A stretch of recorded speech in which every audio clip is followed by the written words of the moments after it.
ফরিদপুরের ভাঙ্গা উপজেলার আলগী ইউনিয়নে অভিযান চালিয়ে জুয়ার আসর থেকে ৬ জন জুয়ারুকে গ্রেফতার করেছে পুলিশ।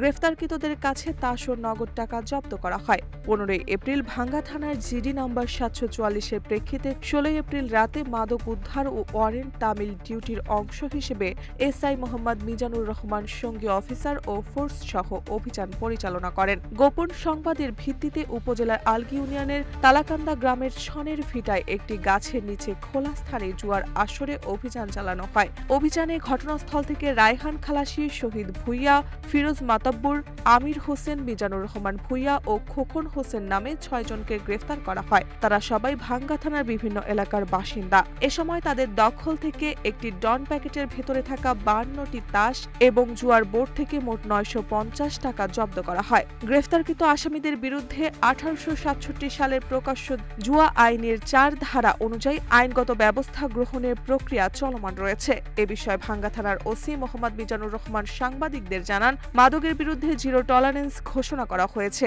এলাকায় আইন শৃঙ্খলা রক্ষা ও অপরাধ দমনে এ ধরনের অভিযান অব্যাহত থাকবে বলে জানান তিনি।